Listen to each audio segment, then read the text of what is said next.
Nestled in the shadow of its imposing, now abandoned keep, sits the dwindling riverside village of Weepstone. But things were not always so. For in times gone by, a man from the east, known only as Raal, grew to power, waging a relentless campaign westward. After crossing the mountains into the kingdom of Talesworth, he established his seat of power and constructed a stronghold from which to oversee his lands. He called this stronghold Weepstone Keep. Many wondered what compelled this mysterious and seemingly unstoppable warrior to end his bloody campaign in this place. But the years were good to Weepstone and its people, their harvests unfailingly robust, and their industries the envy of neighbors both near and far.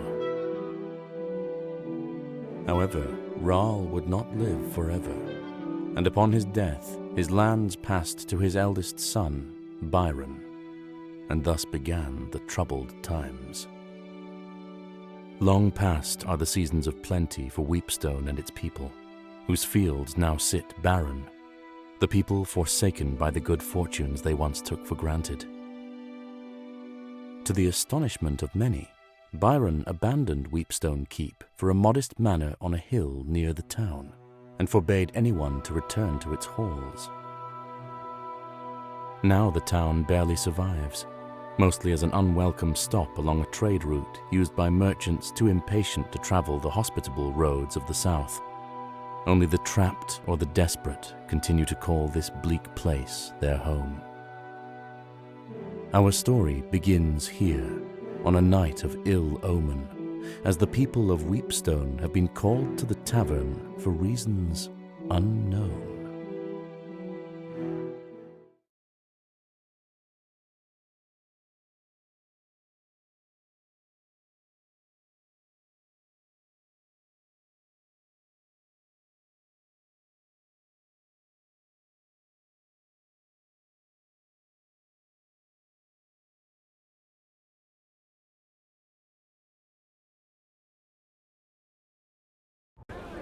Good people of Weepstone, I've summoned you here to discuss a matter of grave importance.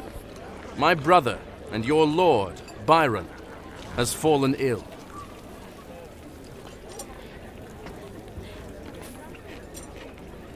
He is rarely conscious.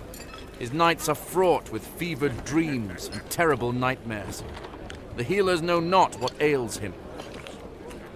In his half-waking state, he mumbles incoherently of Weepstone Keep, the castle that our father built, our childhood home. I can only hope that it is there where answers may lie. Are there any among you willing to delve into that forsaken place to find the source of Byron's torment? I will not lie. There is undoubtedly great danger waiting for any who venture there, in the form of both man and beast.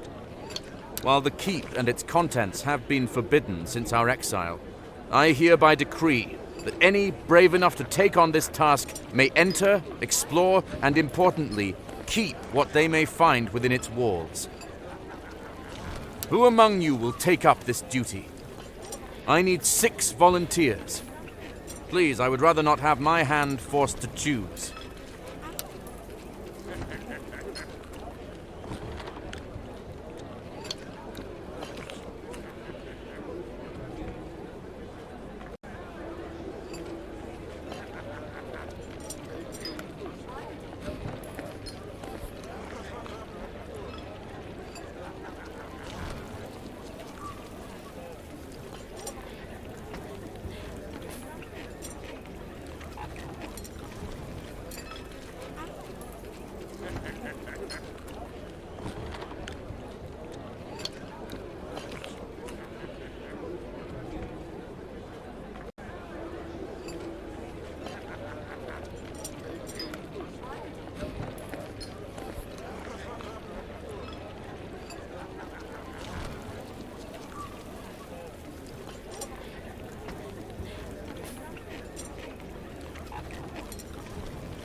I said I would stick to plows and horseshoes.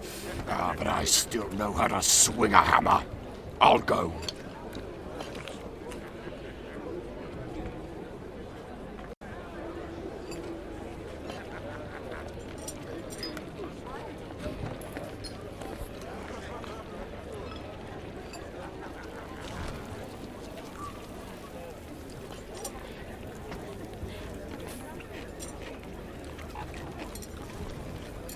Okay. What's the keep?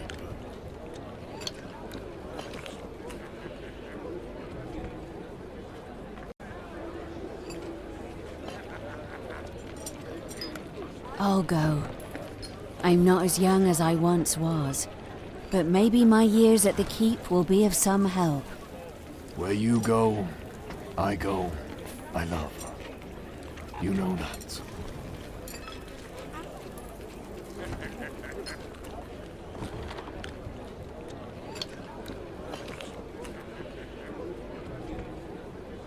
It is beyond me to make this choice. This path has already been chosen for me.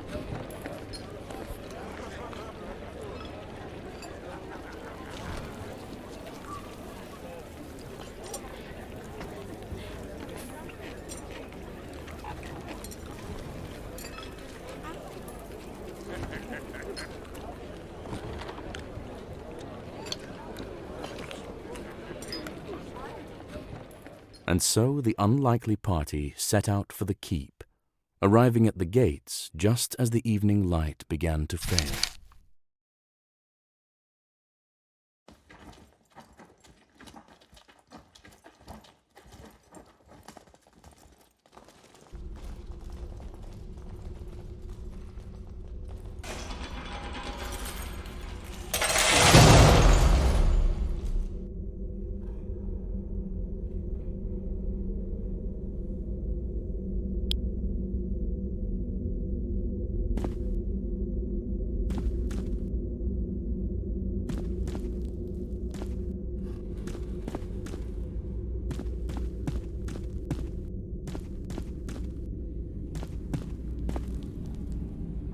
One can only assume the formidable visage on this statue is Rahl himself.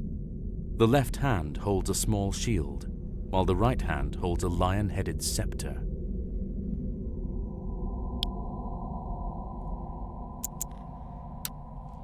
The arm seems to be designed to act as a lever and is already in the down position.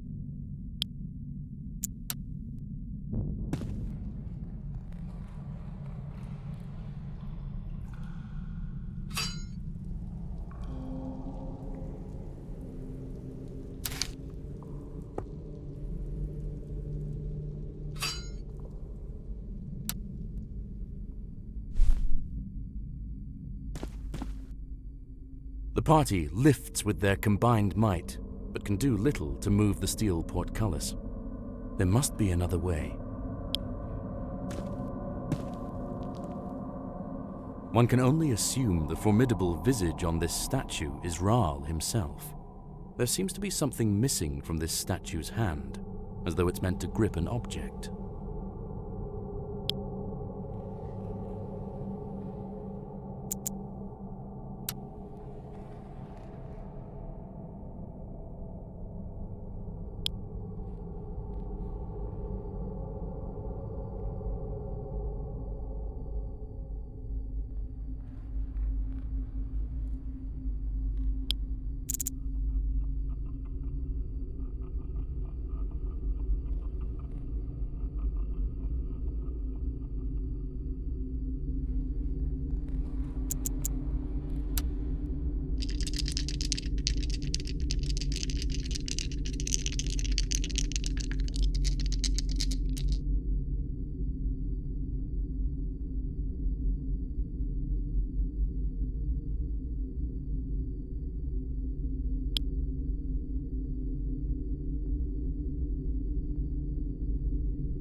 The scepter snaps into place with a satisfying click.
Spartan beds and matching foot chests hint at this room's use as a barrack of some kind. The ravages of looters and time have been unkind, leaving it in shambles. A makeshift structure built from bed frames dominates the rear of the chamber.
The sound of small boots disturbs the quiet of the room as small figures burst forth from the haphazard barricade.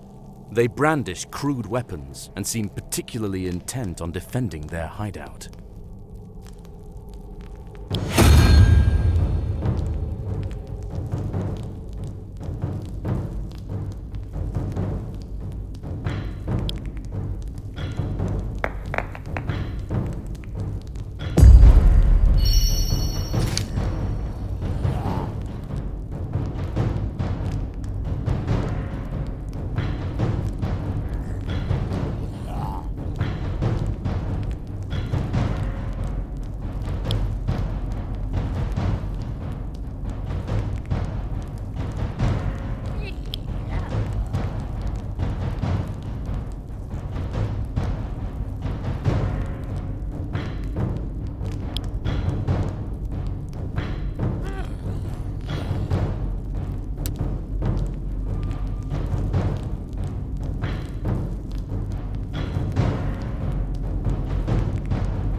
A grinding noise, followed by the sound of metal scraping on stone, echoes from deep within the keep.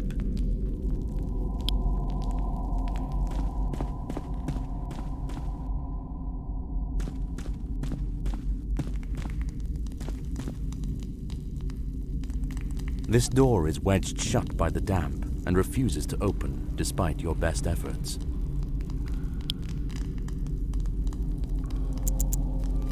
Your weapons and inexperience do little to harm the stout door.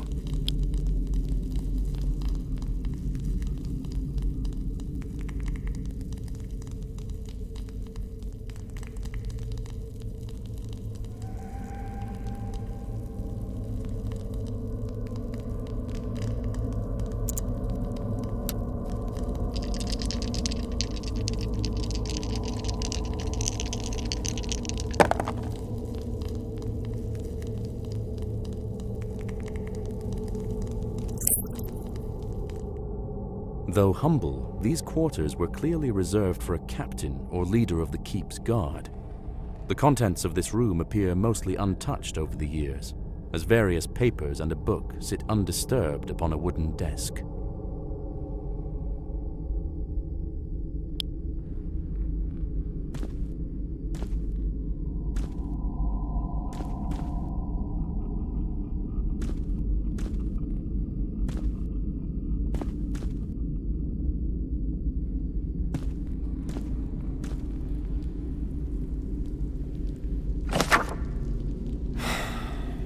My thoughts of late are greatly troubled, and my faith in our Lord falters.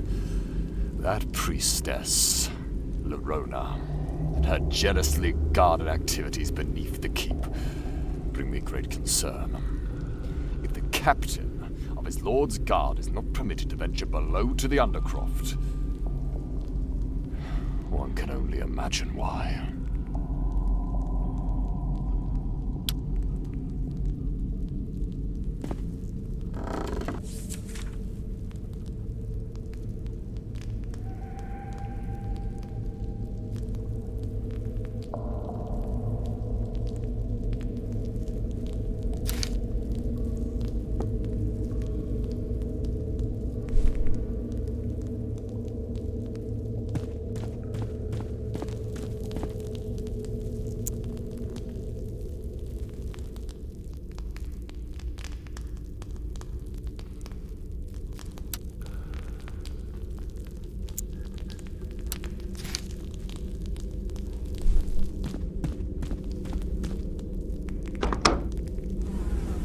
A foul odor pervades this place, a smell so heinous it is beyond description.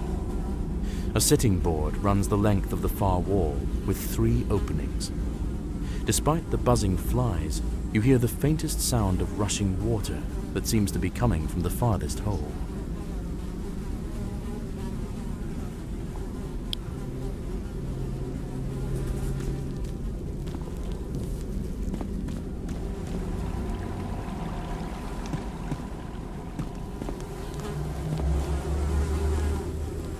Your guts roil, your eyes water. Whatever faith you have is tested by the putrid fumes that waft from this unholy maw. Shockingly, the latrine is not only quite full, but its contents are surprisingly fresh. A glint of gold sits just out of reach, atop the muck.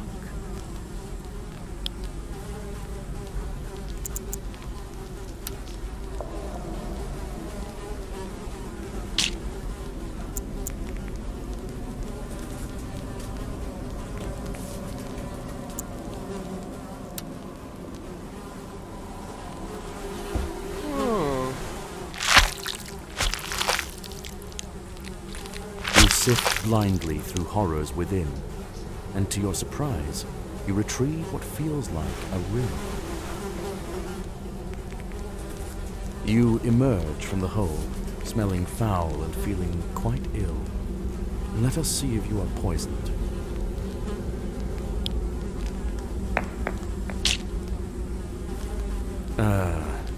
Let's just say that you're poisoned.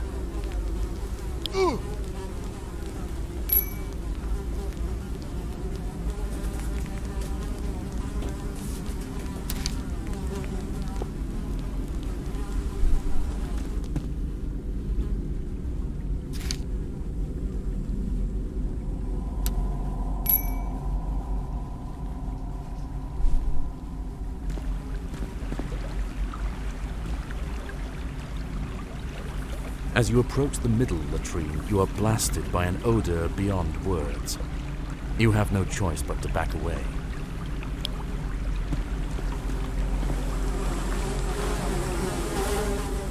Peering into the opening shows a drop that leads out of sight and into absolute darkness, farther than any sane person would attempt to climb, unless, of course, they wished for certain death. You hear the sound of rushing water coming from below.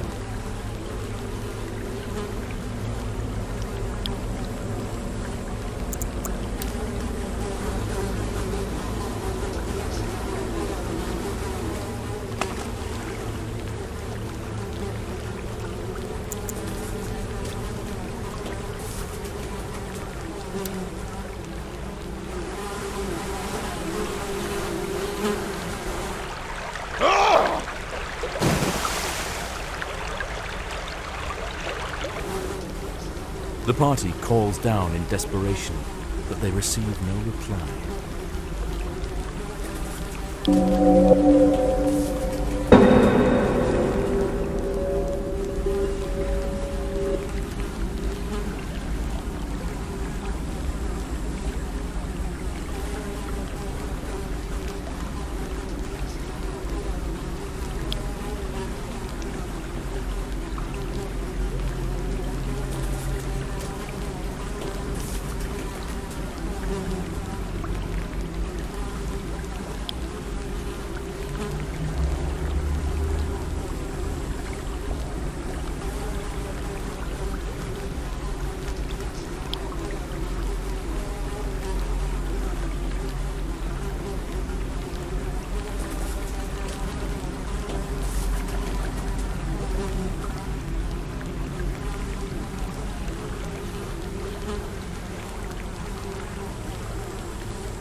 This door is not locked, but it refuses all attempts to open it. No discernible sounds come from beyond the door.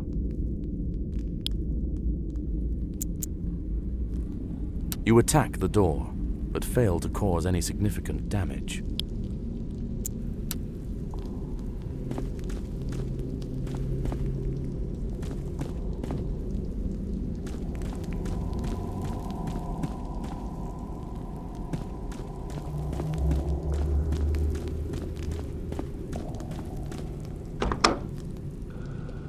This stately but smaller hall seems to have served as a gallery of sorts. Crumbled detritus of carved busts and toppled plinths lie in shambles across the floor. The only remnants that hint at the original grandeur of this place are the large tapestries that still hang on the opposing walls, dominating the space.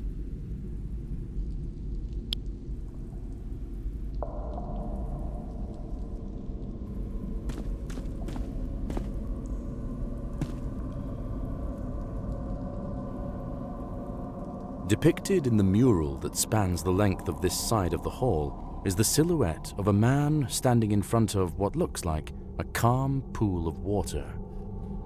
Though at first it appears to be merely a pool in a cavern, the exacting geometric carvings that decorate the hewn stone walls are of unsettling design.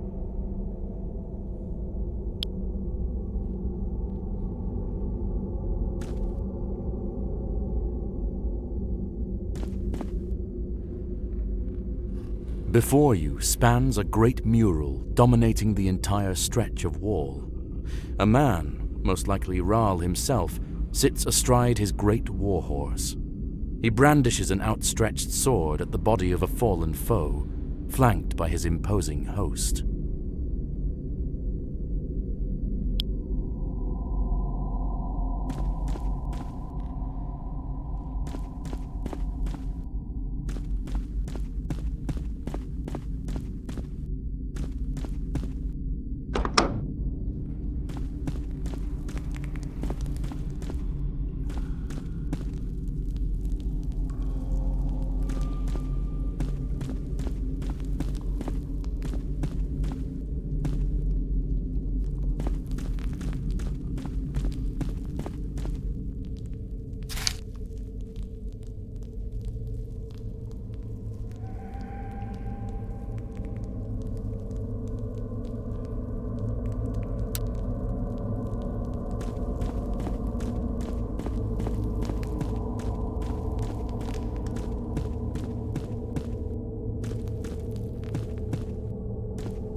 This door is locked and won't budge.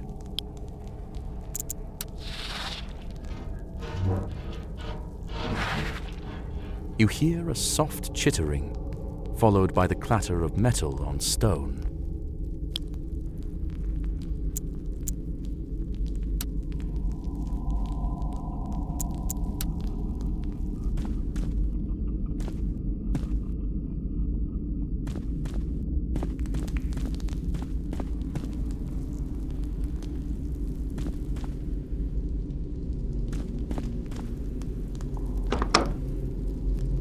The large forge at the center of this room seems long dormant, but the smell of coke and coal still permeates every inch. Crates, barrels, and scattered ashes are scant reminders that this was once the beating heart of the keep.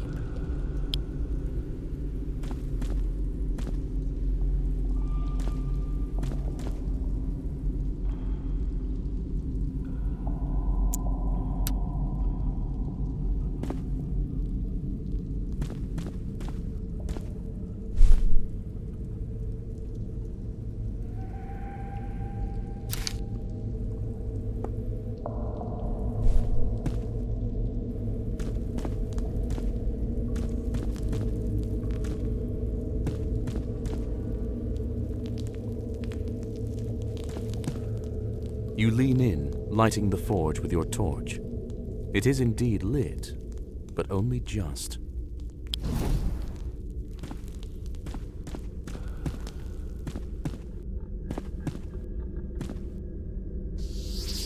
The forge begins heating up as you pump the bellows, but the embers remain quite cold.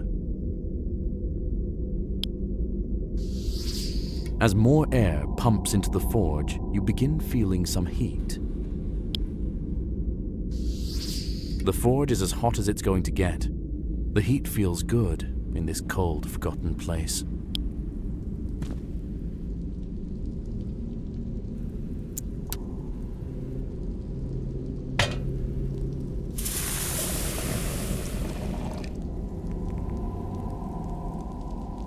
As the steel ingot melts, the molten steel flows into the indentation and drains out through a hole. You seem to be missing something.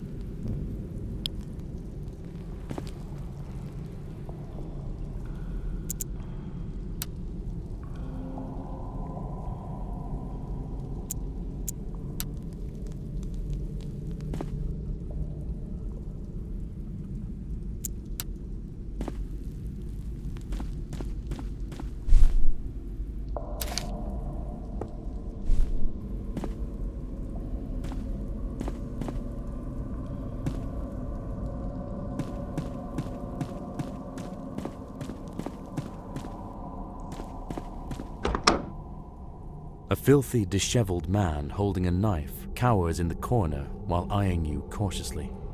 Makeshift bedding and various personal effects lie in disarray. The smell is pungent. What are you lot doing in here?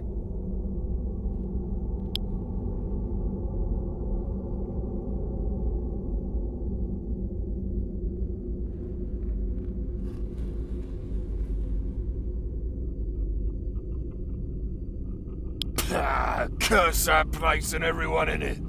Like them bastards were more than happy to see the back of Old Creek.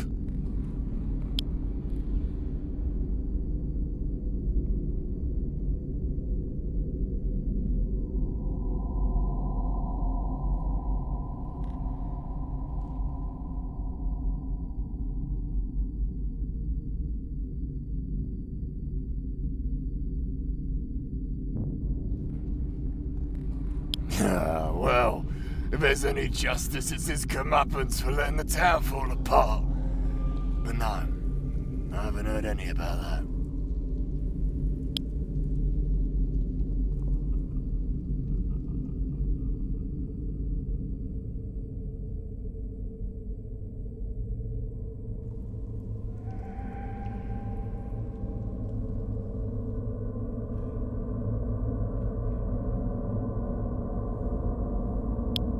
Sure, if you'll have Old Creek.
The smith's quarters are Spartan and humble, but must have once been a comfortable respite from the heat and ringing of the forge after a long day's labors.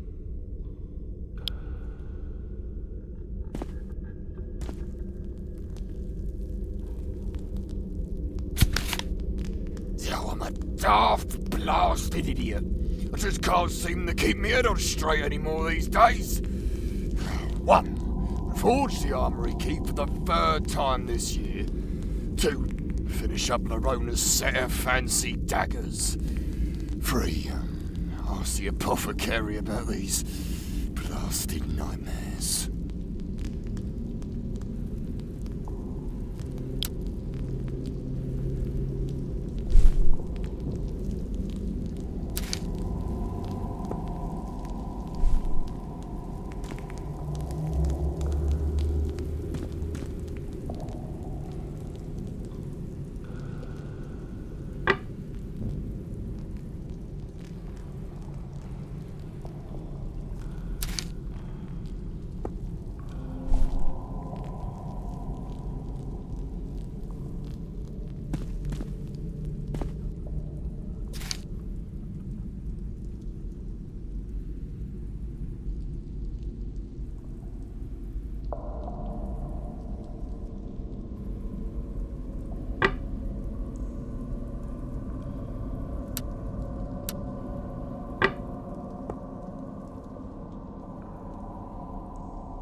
The forge is as hot as it's going to get.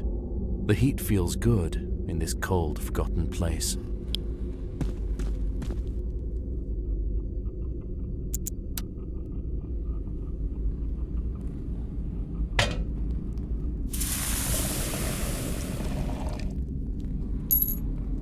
As the ingot begins to melt, the steel slowly oozes into the mold. After a few minutes, the newly forged key is just barely cool enough to handle.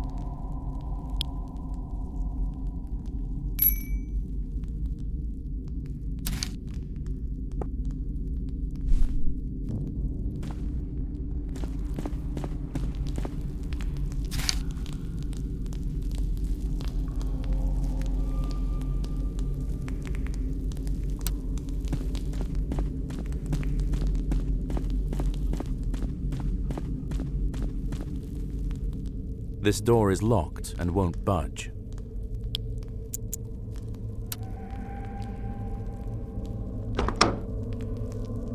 Your entrance startles the large, scuttling creature that seems to have been nibbling on what remains of an axe blade.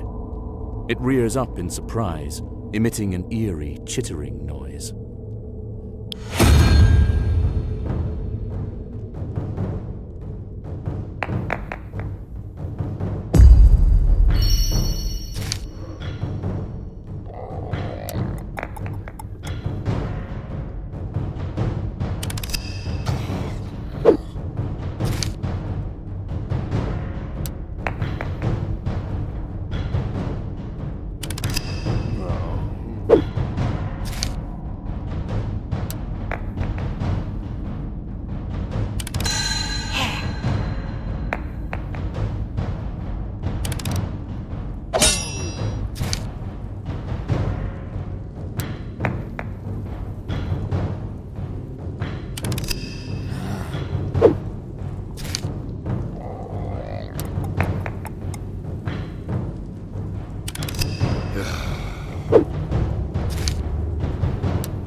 The earthy smell of rusting metal and leather gone to rot fill this chamber that clearly once served as an armory.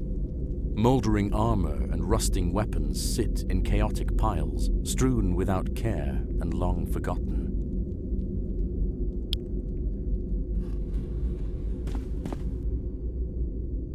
These weapons have been corroded beyond use by the Iron Belly's fetid bile.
A grinding noise, followed by the sound of metal scraping on stone, echoes from deep within the keep.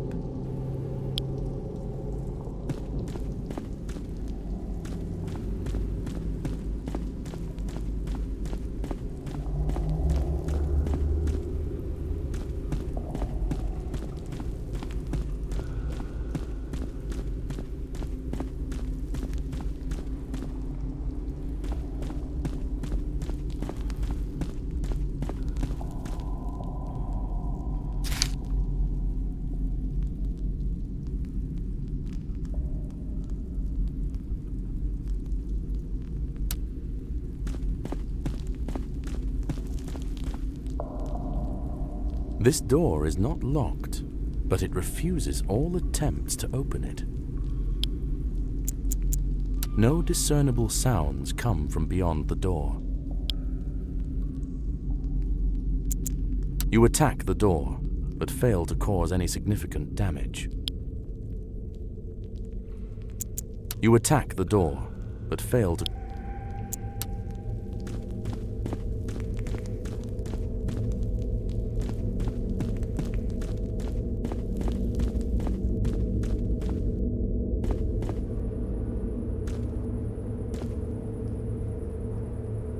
A large, barren courtyard opens before you, complete with mature trees and cobblestone walkways.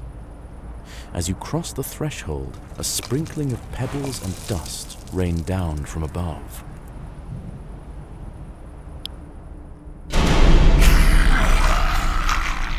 From atop the towering walls surrounding the courtyard, a group of screeching kobolds vault the parapets and descend upon you.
Despite your best efforts, the door refuses to budge.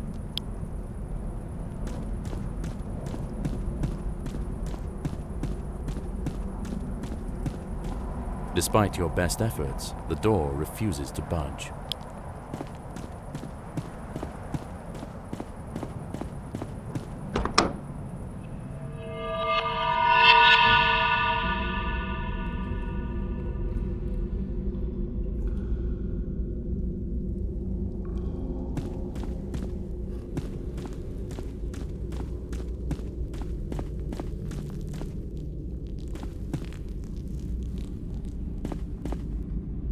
You there? Who are you that dares enter this sacred place?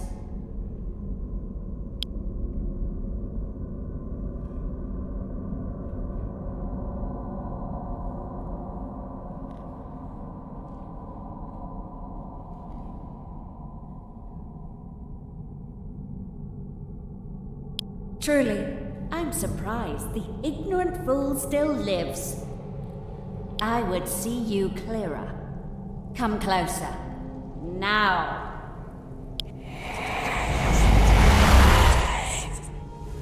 It would be rude to not introduce myself to guests. I am Loronya, the ever-faithful.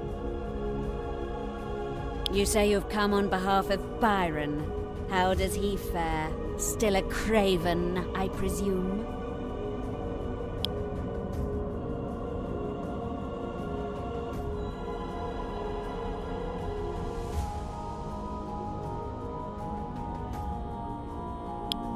I know him well, as he does me. I don't know that he speaks of me often, though.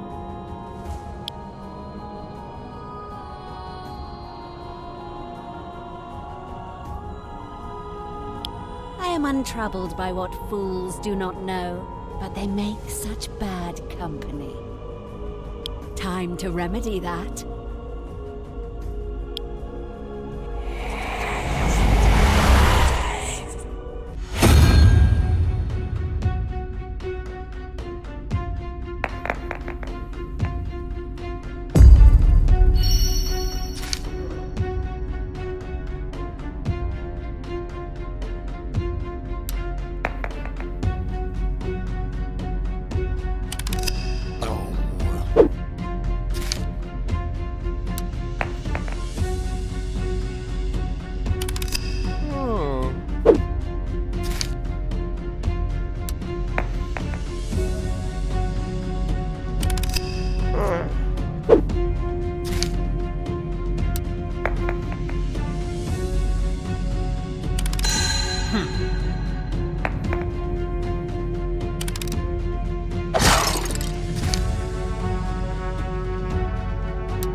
I must have misinterpreted the omens.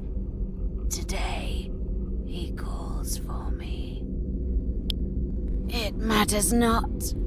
I am only a servant in his grand designs. It has already begun.